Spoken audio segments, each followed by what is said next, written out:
backdoor. That's the nothing personal word of the day today, backdoor. Now get your mind out of the gutter. I'm talking about a backdoor cover. You know what that is in gambling? Well, if you're on CBS Sports HQ, we're all about gambling, fantasy. You know what it is. A football team is favored by 14 points. They're up by 15, and the losing team at the end of the game does a Hail Mary, scores a meaningless touchdown, and the underdog covers. That's called a backdoor cover. Or in basketball, you're up 9, running out the clock, and all of a sudden a steal. The line is 8. You've got the favorite. The other team goes in for a layup. Boom. You've just been backdoored. Why am I even thinking about this? Well, other than the fact that it's a Tuesday, I'm thinking about it because the NFL came out yesterday with a bunch of possible rule changes. We talked about the diversity. We're not talking about that, the Rooney Rule. We're talking about on-field, possible, proposed rule changes. One of them that is the most meaningful and the one I love is about onside kicks. They changed the rules with onside kicks a couple of years ago, and the likelihood of recovering your own onside kick went from about 20% to 10%. So if you're down 2 touchdowns, you score a touchdown, you then do an onside kick to get the ball back, so you can get the ball back and try to score again and tie the game or go for 2, win the game, whatever the case may be. But they made the rules because of all of the players getting concussed. They didn't want all sorts of crazy high-speed contact, so the offensive team, the kicking team, couldn't run, get a head start, yada, yada. Onside kicks became so boring. If your team, you're rooting for a team that's out of it, you're rooting for a backdoor cover, you're not getting it. No one's recovering an onside kick. It would just take a major mistake. When the XFL was still in business, that's the Vince McMahon-led company. Remember that lawsuit with Oliver Luck, Andrew Luck's father, the former commissioner of the XFL. The XFL had a rule for onside kicks for any kickoff that was absolutely perfect, and the NFL is thinking about enacting this rule. And here's what it is. You have 2 choices after you score a touchdown or a field goal. You can do a regular kickoff from the 30-yard line. You kick it through the field goals. What could be more yawn-inducing than that? There's barely any kickoff returns anymore. If you kick it out of bounds, it's a terrible penalty. The other team gets the ball on, the 35 or something? Whatever. So now, instead of kicking off, you can keep your offense on the team, go to your own 25-yard line, and have a 4th and 15. So if you make 16 yards on the 4th and 15, you have a first down, you have the ball, and you can drive to another score.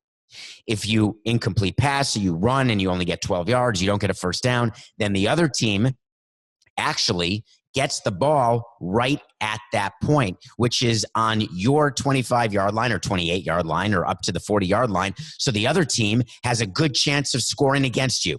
So it's high risk, high reward. This will lead to tremendous numbers of backdoor covers because an onside kick, 10% likelihood. What is the percentage likelihood on a 4th and 15 play? Now, I'm going to get all of the analytics guys. And by the way, I didn't look it up, didn't do the math, didn't do a computer program, don't have an Excel spreadsheet, not an incel, don't have anything at all. What I can tell you is that I like the odds of 4th and 15 in terms of backdoor than an onside kick. So will this rule be approved? And it got me thinking about all of the different hurdles and hoops that we had to climb through in baseball to get any sort of rule change. We had rules committees, we had competition committees, then we had executive councils, ownership committees, we had full ownership votes, then you have to go to the players union, then if they don't like it, you have to say we're doing this rule, but we're going to wait a year. That's the rule of management versus union. But the conversation within baseball was always the same. Should we really be changing this rule? Isn't baseball just perfect the way it is? Why would we do anything to possibly mess with greatness? And my answer always was, I started in baseball when I was 31 and I ended when I was 49. And I always said to people, I don't understand. Why is it that you have such a problem changing rules? And the answer always was, because our fans don't want the changes. Now, there's the interesting rub. They're right. The baseball fans don't want the changes. But the problem we have in baseball, that's $1, Coca, a Friday dollar. By the way, you never told me what we're up to. And I know you're not keeping track, so now make up a number and start keeping track. The problem they have in Major League Baseball is that the average demographic of a fan is in the 50s, as in me. Eventually, I'm going to die. And if you don't start skewing younger, and if the demographics of your fan base keeps getting older, then that'll be game over, 10 toes up, 6 feet under. Therefore, why not do something that brings in younger fans, makes it more exciting? So what are the ways to do it? 1, you make it more hip, you make it more cool, you make the game faster, pace of action, pace of play. 3, 2, you embrace gambling because people gamble. You make it easier to gamble on baseball. You make agreements with MGM, which they've done. You have lines. You have the ability to bet at ballparks to get people at the ballpark. You have virtual betting when you're on your TV. You have an investment in DraftKings, which didn't work out, and they divested, I believe. But you embrace that demographic, which tends to be the younger demographic. 5, 3. Coke, I don't even know what number I'm at. 3. You make sure that the game changes with the times. NFL does rule changes all the time, NBA, NHL, and they don't go through that sort of moral coming to Jesus conversation where you've got older people fighting with younger people in a boardroom about why it is that you need to keep something the same. You look at your product and you have to look at it through the lens of today. You do focus groups. You talk to younger people. One of the problems is when you've got ownership that's all in the demographic that's even older than the average demographic, very much sort of centered on the days of old. Brooklyn Dodgers, New York Giants, the baseball team. You've got people who just want things to always be the way they are because it feels better. It feels more comfortable. I always preach discomfort. When I'm asked to give advice to people on what is the number one, often I'm asked, what's the number one criteria to be successful? And the answer is to be okay with discomfort. Be okay with change. Most people can't stand change. They want everything to be the same because when it's not, they get a tummy ache, they get nervous, they're not sure how it's going to work out. That's the point. There can't be growth without failure. You can't possibly improve your product without once in a while releasing new Coke. It's going to happen. Another rule change the NFL is doing is they're changing that great New England Patriots, Tennessee Titans rule. I'm not talking about cheating. I'm not talking about Deflategate. I'm talking about the cheating rule, which made us all insane. And actually, the funny part is it wasn't even cheating, right? That was a rule. All these dead ball penalties where another 30 seconds would run off the clock, and you had Bill Belichick doing it in order to run out the clock at the end of games by taking multiple penalties. And the Tennessee Titans did it. I want to say the coach, if I get this right, Coke, it'll be hysterical. Is it Mike Vrabel? I don't think it is, but that name is in my head and I don't have any idea. But of course, we're in the beginning of the show, so Coke is not paying attention in any way, shape, or form. So the name of the Tennessee Titans coach, I'm going to go with Mike Vrabel, and we'll see if Coke cares. He did that against the Patriots, and people lost their minds. Oh, my God. And yeah, that was a rule. Now it's changed. No more of that dead ball fouls to kill the clock. I like it. I like what the NFL does. They're hip. They're happening. They embrace the younger people. I'm in. Baseball's got to do the same. One way to not embrace people is to have labor fights. That's something that we've known no matter how old you are when you're in the game of baseball, when you're an owner, when you're a player, when you're an agent, when you're an executive, whatever you are. One thing you know is people don't care about labor disputes. And Major League Baseball, as you know, is in the middle of hell. And the reason why is that the union and the owners cannot get together on an economic issue that all employers are dealing with right now, and most employees have no say.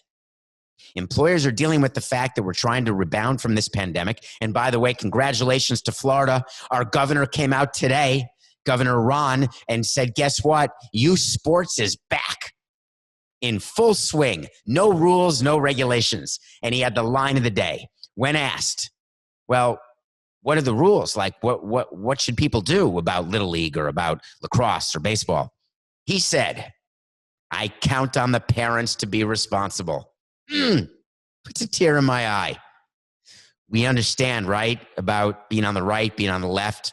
We're not talking politics. We just know we've given you examples that Republicans want to give more power to the states from the federal government. Democrats want the federal government to have more power. That's sort of a general view. Don't at me at David P. Samson with your exact definition of Democratic and Republicans and their views and espouse the differences. One of the major views is giving more power to the states or taking away power from the states. So Ron DeSantis was saying, listen, I got an idea. Let's let parents do it. He's acting like the federal government, the parents of the state government. Give them a chance. Here's the problem with that. If you don't have a set of rules for people to use as a guide, right, there's going to be a problem. I'm not saying the state shouldn't make the rules. So I guess what I'm saying is the Little Leagues better have rules. Because if you just start Little Leagues in Florida, where, by the way, it's 95 degrees. I went on a run this morning, almost plotzed. Yeah, check it out. Plotzed.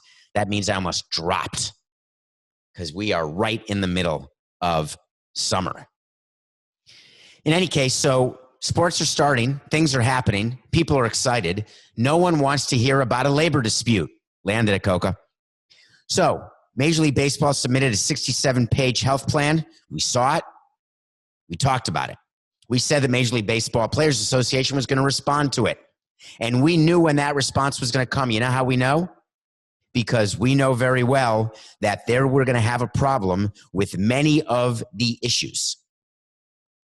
So we said they did a call. And the call was, all right, players, here's the document. You're not going to read 67 pages, so we put it in bullet points. We broke it up into pregame, during game, postgame, home, road. Talk to me. What's bothering you? Let's not leak this, but just tell me, what do you think is too onerous? Wouldn't you know it? I think we had it as a wait to see. Did we have a wait to see, Coca, on the showering issue, on the hydrotherapy issue, on the rules on the road? I think we did.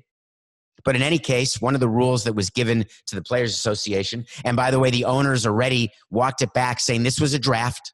This was for discussion purposes only. It's my favorite when you get a document when you're in business and the document comes draft, a big stamp all over it.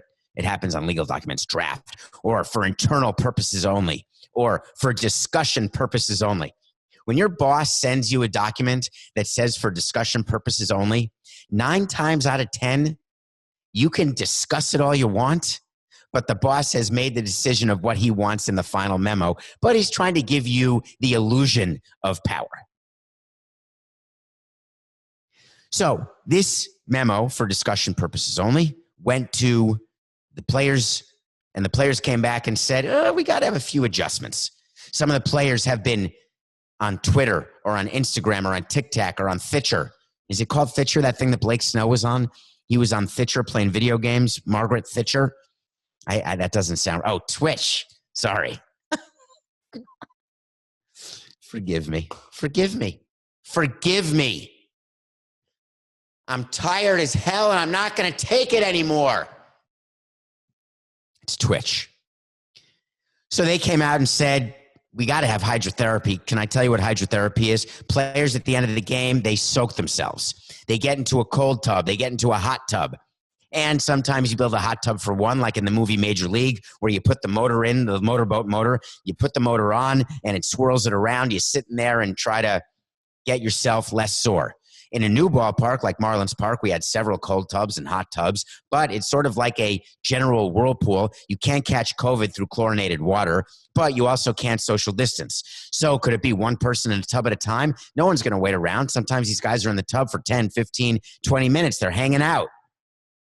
But these players came out and said, we got to have hydrotherapy because we're going to be playing every day. I don't disagree. They also said we got to make sure we protect our families, as though the owners had no interest in the protection of families. They also said, wow, we need testing more. And they said, if we test more, then why do we need any clubhouse rules at all? Why do we have to not be able to spit? That was a big thing. We got to be able to spit our sunflower seeds. We eat sunflower seeds. If we're spitting in right field and no one's around, why can't we spit? I absolutely agree. When you're standing in right field, Vladimir Guerrero, we had a bunch of players. Vladimir Guerrero would put a vat of sunflower seeds, not even in a bag. He would take them out of his bag. Can you imagine how gross this is? Take the vat of sunflower seeds, put them into his pocket, put his hand in his pocket, shove them in his mouth. Here's the problem. Ground ball to right field. Oh, yeah, I've been licking my fingers. I'm touching the ball. I'm throwing the ball to the cutoff man, although in Vladimir's case, not an issue because he would miss the cutoff man 90% of the time. So the truth is for Vladimir Guerrero, it wouldn't matter because he'd throw the ball in the stands. But for people who actually hit the cutoff man, they catch the ball in their glove, then they take the ball. It's going to have the wetness. And then if you go to your mouth, that's how you actually spread COVID. Now, you could argue with me that baseball has been doing that forever, and there's been flu, Spanish flu, regular flu. There's been SARS. There's been Zika. There's been just regular sort of mononucleosis. There have been all sorts of things that may spread by saliva, may not. People don't get it. Well, that's not true. Our players would get sick all the time, but there's no risk of dying if you give that sickness to someone who you live with. So they want the protection of families, but they want everyday testing. And then I realized that we need to do a little more education.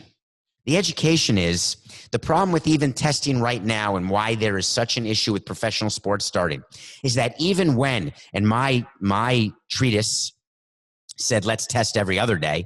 Players want to test every day. So you have to get enough tests for starters. And there is no indication that there's enough right now that we could take away. Because if you're starting a Little League, for example, are you not going to test everybody? You're going to have the parents and the kids just coming? Query? I think you got to test. But there is such thing as a false negative, or testing negative, but actually having it. That's a false negative. That's not a NOR. That's explaining what a false negative is. So even testing every day, you still have to be responsible. And there's certain things in the clubhouse that actually equate to irresponsibility. The Players Union also said they're worried about staff, older people like Dusty Baker, the 70-year-old manager of Houston. They're strength coaches, they're pretty young. Trainers, some of them are a little old. GMs, some of them are a little old. Assistant GMs, those are pretty young. Coaches, some of them are pretty old. Front office people, this is a way to keep front office people out of the clubhouse, which is the dream. It's like a dream for the players. Well, we don't want to infect you. Don't come in the clubhouse. So the players really have to get their act together. They're going to submit a proposal back to MLB. There's going to be some back and forth. I don't know where this ends, but it better end soon because spring training is supposed to start June 10th. Today is May 20-something. So therefore, June 10th today is May 22nd. Therefore, June 10th is 19 days away. Well, that was always an issue for players. They wanted the timeline. They wanted advance notice because they want to know when they have to be certain places because they've got very busy schedules. So they need to prepare. So what does the union do thinking that this is a strategic move? The union was furious this week over a leak that came out of Major League Baseball of an internal email, which stated that the union knew very well that the March 26th agreement, which we've talked about in Nothing Personal, just to remind you very quickly in 1 minute or less, there was agreement between the union and the owners on March 26th, which spelled out how players would get paid for April and May, that there'd be $170 million advanced to the players to be split amongst all the players. It talked about service time, what happens in a canceled season, and it left open what to do if there can't be fans. There was an argument right now whether the union thought that there should be a renegotiation of the economics. They think no. Well, maybe Scott Boras thinks no. And the owners think there's no renegotiation. You know you've got to take a pay cut. So there was an email written from someone within baseball to someone within baseball, an internal memo that somehow got leaked. By the way, leaks happen everywhere. You know, we've had leak talks. I love our leak talks. I love leaking stuff strategically, pointedly. This was a strategic leak, guaranteed, because it made it very clear that the union knew there was supposed to be and needed to be a renegotiation. But the union was furious. Articles are coming out left and right how the union is angry. I'm so angry. But guess what? The union leaked stuff too. Word came out immediately about the memo that the union sent to its players about what the union was doing during these negotiations. And I want to mention it right now to you because I want you to be very clear what the union does because they've got an agenda. The union said to its players, quote, as MLB misinformation continues to be pushed out through the media and various club personnel, raise your hand if you're guilty. Oh, by the way, if you're only listening to this, you can't see that I just sort of did a quick raising down. If you're watching on YouTube, thank you. If you're listening, thank you for subscribing. You know, we dropped the first Nothing Personal Samson sit down with Dan Le Batard. That's available to you. 45-minute conversation on the wherever you get your podcasts. Don't forget, please tell your friends about Nothing Personal, but please, and I know you're doing this, although I haven't looked because that's Mikey's job and Coca's job, but we're getting close to the end of the month. Please go on Apple Podcast, rate 5 stars, write a review, ask a question. I'll do a bonus pod first Saturday of June. Will be the end of month, will be the release for the May bonus pod. Thanks for doing that. So, as MLB misinformation continues to be pushed out through the media and various club personnel, we wanted to provide some straightforward facts for player reference. I like that. We're not just providing facts. We're providing straightforward facts. We're going to make it so easy for you to understand that there can be no misunderstanding. My view of writing is you don't have to say that this is something that's straightforward. Let me be straightforward. Well, if you're not being straightforward, it means you're being unclear or disingenuous. Why would you be either of those? Just state the facts. 1, the union is committed to getting an agreement, but no deal or MLB proposal has come yet. The union is committed to getting an agreement, but no deal or MLB proposal yet. Do you know why MLB has not submitted an economic proposal to the union yet officially? Because there have been conversations at the upper levels, at the mid levels. Here's what you do when you're making a trade. The presidents speak to each other, the GMs speak to each other, the scouts speak to each other. And you come back, you talk to your own people, and you say, hey, what did the scouts think about this guy? Hey, do you think the president and the owner, do they want this guy? Owners to owners are talking. That's going on right now between MLB and the union. You've got conversations at the highest levels between Dan Halem, Rod Manfred, and Tony Clark. And Bruce, is it Mayer or Meyer, one of the hired guns by the union, who, by the way, was brought in purposely because he's a major litigator guy, right? He's not exactly when you go into a dispute with someone and they have lawyered up with someone who loves to go to court versus someone who loves to settle, it gives you a good idea of really what's happening in that case. So the union brought in a hired gun who does not like settling. He likes litigating. Ooh, I bet MLB is so nervous. They're shimmering in their shoes. Is that a word, shimmering? Shaking in their shoes. I think it's shimmering. It's like when you do that TikTok dance that I saw. I'm watching TikTok a lot. I don't know why, but it becomes like obsessive. And it's dun, dun, dun, dun, dun, dun, dun, like they're touching their shoulders and then they raise their arm and they do like a hip twist and then they do it again and everyone looks good. I recorded a TikTok video of me doing it and I deleted it so fast your head would spin because every time I put my hand to my shoulder and raise it above my head, my elbow cracks, my back cracks, and I feel as though my L4, L5, S1 sort of sciatica acts up. And then I've got some ACL and MCL pain, and I crumple into a ball on the floor in the fetal position, sucking my thumb.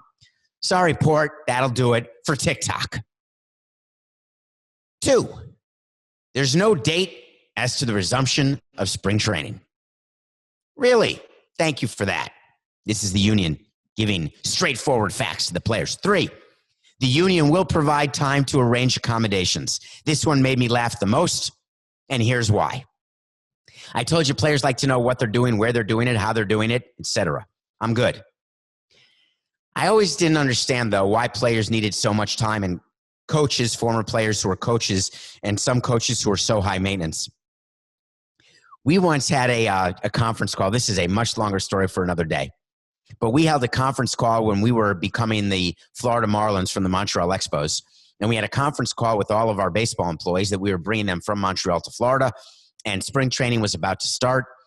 And one of the people on the call said, and this will be a pod one day or some sort of something one day, but on the call, well, what day do I exactly have to be there, and how do I know where I'm going to go? Because at this time, we hadn't finished the transaction to move from Montreal to Florida. So there was a chance we were going to be the Expos. There was a chance we were going to be the Marlins. The Expos at that time had spring training in Jupiter, Florida. The Marlins at that time had spring training in Vieira, Florida, so about an hour and a half or 2 hours north. And so what we said was, here's what we like you to do. Start driving north, and we'll get back to you with what exit to take. True story. And the reason we said that is just go to work. We'll tell you where to go. Don't worry about it. We'll give you a date. You'll get in your car. Of course, we know you need time to drive and pack your stuff and get on a plane or get your private plane or your private car or get into an Uber or get into your RV. We get it. But players and coaches, they get so antsy about that. The union will provide time to arrange accommodations. Thumbs up. 4, Major League Baseball has not responded to the March 13th request to see team financials. Talk about trying to stir the pot. There is no reason 95% of the players in the union do not care about that side of this argument.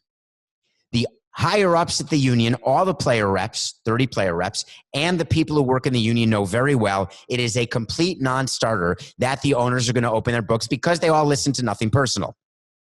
But to put that in there and then to leak it out, trying to get some sort of public outcry, these billionaire owners, they won't give the books to the players.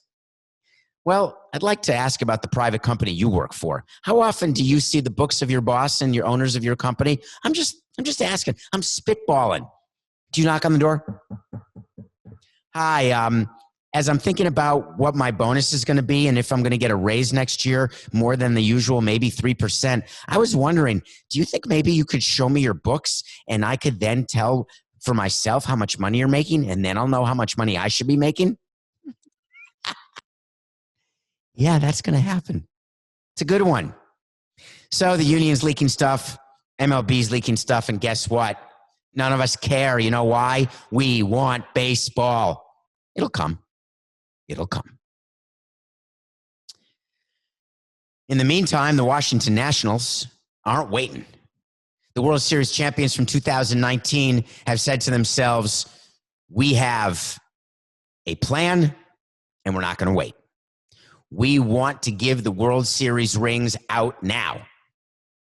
We're not going to wait for a gate because that's what you do when we were giving out our rings. You raise the banner opening day, you wait 5 days, then you give out the rings. You get 2 larger crowds. Very common when you don't normally sell out. It's a way to get people to buy more tickets.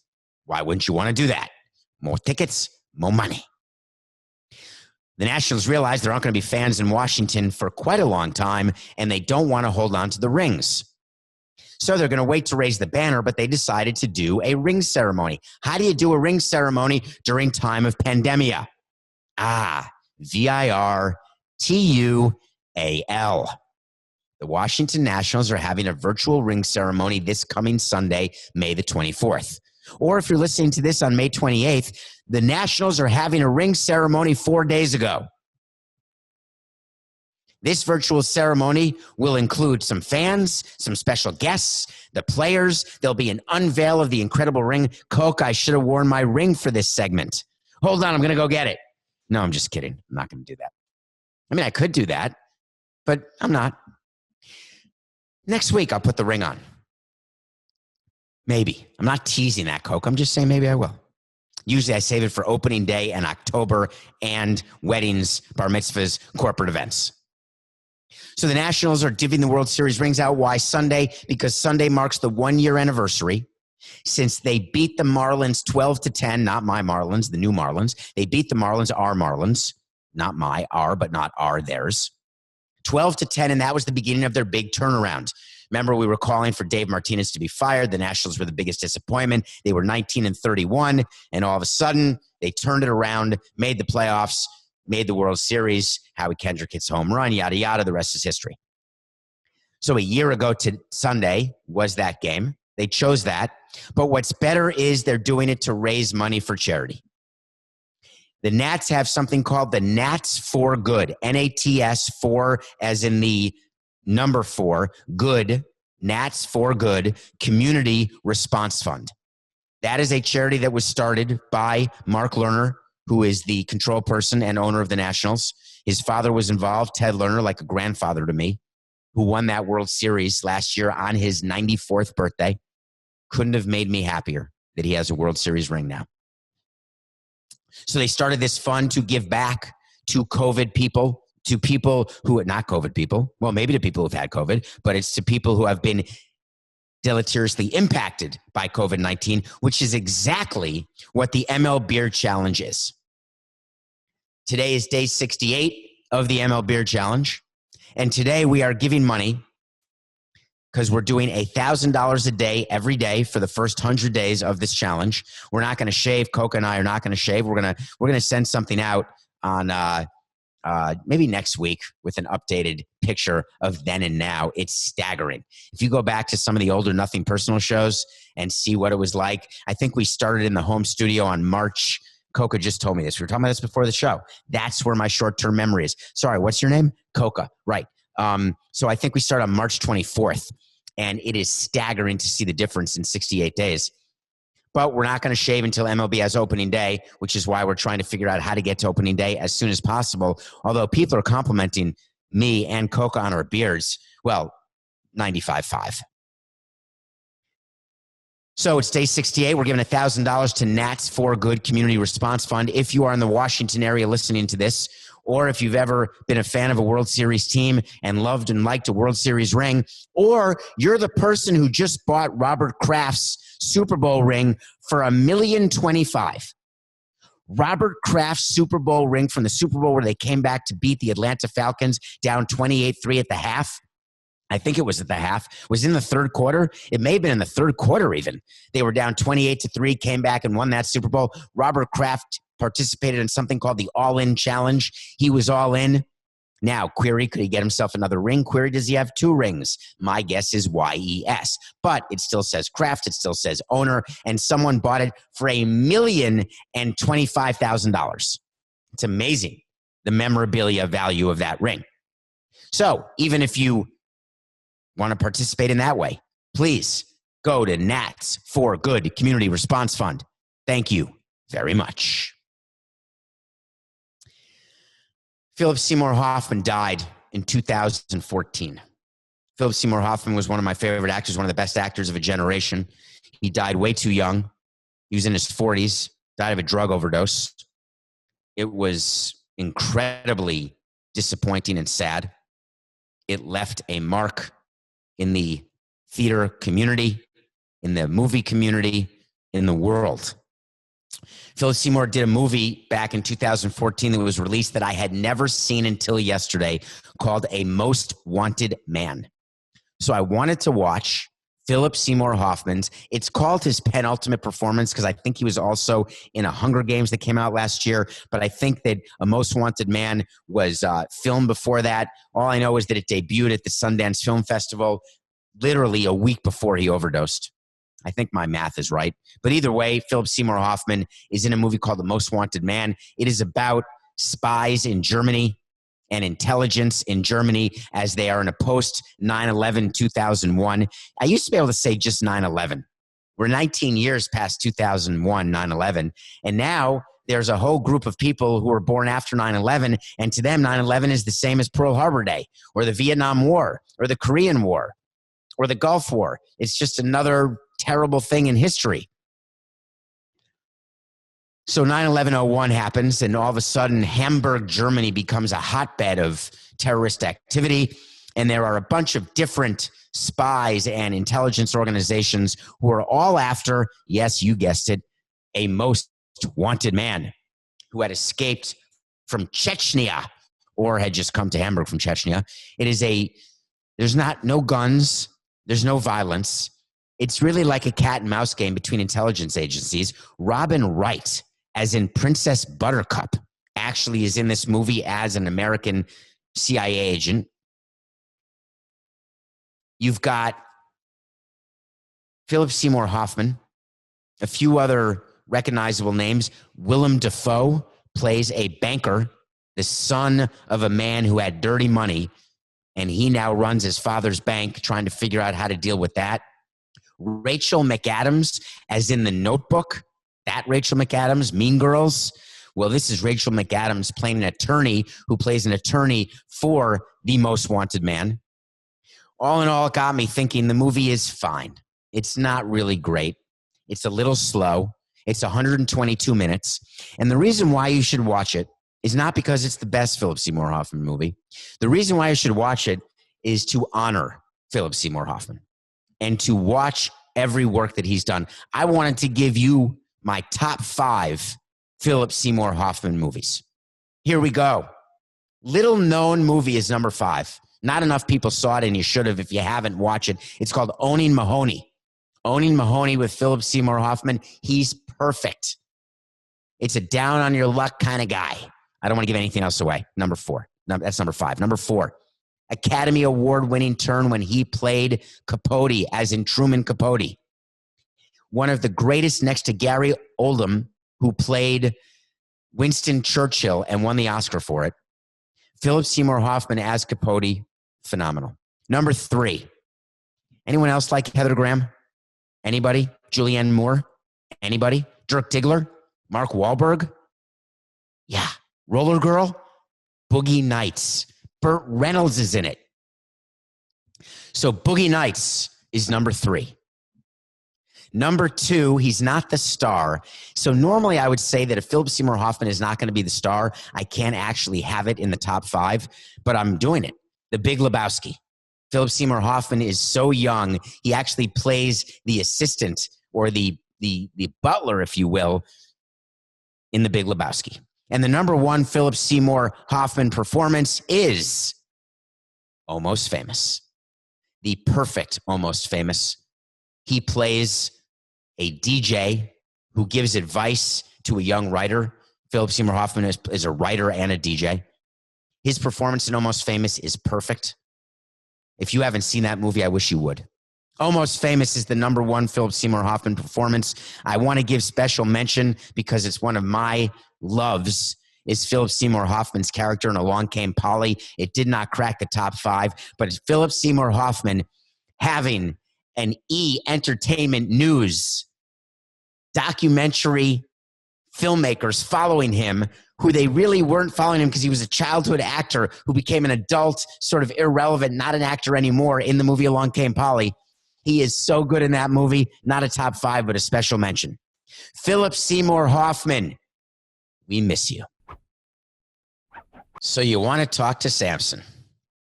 Yes, you do. You've come into my Twitter at David P. Samson. Ask a question in the DMs. We'll answer it. This was a topical one. Appreciate this one. Question. So you want to talk to Samson. You're talking to him. Why don't other leagues have the NFL's stadium lending program? What a great question. What am I talking about? Well, the NFL has something called the G4 lending program, where the actual league, the NFL, lends money to teams. Those teams put that money into the construction of a new ballpark. Then those teams pay back the NFL. And guess who doesn't then get involved? Is there no public money for any NFL stadiums? Are all NFL stadiums then just built by private funds? This is a debate that goes back as long as I've been in sports and even earlier than that. The whole public financing discussion. Why should the public in any way have to fund any building that benefits private ownership? That's the argument. Billy Corbin makes that argument. I think he has a whole Twitter account devoted solely to saying that he's against public funding for private, wealthy businessmen. So let me just ask some general questions, and then I'll answer why other leagues don't have it. You know what? I want to start with why leagues don't have it. We tried to do that with Major League Baseball, never got approved, because the feeling was that if, this is really not talked about much, If Major League Baseball got into the business of lending money to baseball team owners so that all stadiums would become privately financed, then all stadiums would become privately financed. And in baseball, it is much more common, much more desirable to have a public-private partnership. That's all we did with the Marlins at Marlins Park in Miami. That's what happens in the majority of ballparks. There are some exceptions. Nationals Park in Washington, where they're getting their rings, publicly financed every dollar. AT&T Park in San Francisco with the Giants, it's called something else. It was called Pac Bell. I think now it's AT&T. Privately financed. Do you know how angry the MLB owners were at the owners of the Giants who privately financed their ballpark because they thought they'd have to do it themselves for their own new ballparks? But why is it that ballparks shouldn't have public help? To me, it actually makes perfect sense. What's the difference between, it's now, thank you, Coca. Coca's on it. It's Friday. It's late in the game. He is on it. He said it's now called Oracle Park. Thank you. It was Pac Bell. Then it was AT&T, I think. Now it's called Oracle Park. Anyway, privately funded. The government's job is to fund parks, to fund museums, to fund convention centers. The government's job is to fund libraries, places in the community that aren't there for the sole purpose of making money. But to be a world-class city, professional sports is part of the fabric of that community. Miami having professional sports teams in baseball, hockey, basketball, football. You are now a 4-sport city. That matters. That matters when you're trying to attract other businesses. It matters when you're trying to attract tourists. It matters. It's all economics. You invest X and you want a return on that investment. Do all investments that the public make, do they all earn a return? No, but you have to make sure you understand how you're measuring it. My view always was that if you don't want to privately help fund a new ballpark in Miami, no problem. We just won't build a ballpark, just like Wayne Huizenga didn't, just like John Henry didn't. Then the Marlins would not build a ballpark. Jeffrey Lurie was willing to put in $150, $160, $180 million to go toward construction. Are you going to find another owner to do it? No. Therefore, the team would then leave or disappear or be contracted. What's interesting is that there are cities where the entire ballpark is privately funded. People in New York, if you're listening, there are a lot of you, well, there was no public money put into the Yankees, new Yankee Stadium or Citi Field. That is a lie. The public put billions of dollars into those facilities, just not into construction. It went into infrastructure. It went into abatement, tax abatements. Do I blame the Yankees and Mets? No, of course not. What about private companies who get tax breaks to do business in your community? It's very well known down here in Miami where Burger King is headquartered, that Burger King got tremendous tax benefits to continue to be headquartered here in Miami. That's not bad. That's called business. The NFL chose a different way to do business where they have decided that they wanted this fountain of money, this huge vat of money, and they're going to lend it to different teams, and those teams are going to build ballparks. But do you think that in Los Angeles, that the new stadium being shared by the Rams and the Chargers has no public money in it at all? None? Not true at all. So the NFL just met and they agreed to give another $500 million to the Rams for the construction of SoFi Stadium. The price tag of that shared stadium is up to $5 billion. Marlins Park opened in 2012, 37,000 seats for $508 million. $5 billion. We've talked so often about the LA Stadium, how Jerry Jones is involved and the family. I keep calling him the Officer Krupke, but it's Kroenke. I get it wrong every time. $5 billion price tag. They now owe the Los Angeles Rams $900 million to the NFL. They've borrowed $900. Now, the families have put in billions of their own dollars. So this is not a referendum on their involvement in building the stadium in Los Angeles. This is more about the NFL and understanding it had no other choice. They had to give the extra money because of COVID-19. There was a delay in construction, funny, Freudian, a delay in construction. They're going to have to pay more to get it ready on time. Then there's aren't going to be fans. And by the way, you need fans to bring in revenue. Personal seat licenses when you pay to have the right to buy a seat. Personal seat licenses. Concessions, food, parking, beverage, merch, all of that stuff is going to be missing from the new SoFi Stadium. They are going to have a very hard time meeting their revenue goals, not just this year, but into the future. The question is, will the Rams be able to pay back the $900 million to the NFL in a timely fashion? Wait to see. The Rams will default on this loan. I better be around a long time because we're not going to know this right away. But mark my words on nothing personal. The Rams will default on the terms of the $900 million loan from the NFL. It will have to be renegotiated. They will have no choice. They will look at the NFL. They're not going to do it on the phone. They're going to look right in the eyes of Roger Goodell and say, hey, I'm sorry, but it's business. It's nothing personal.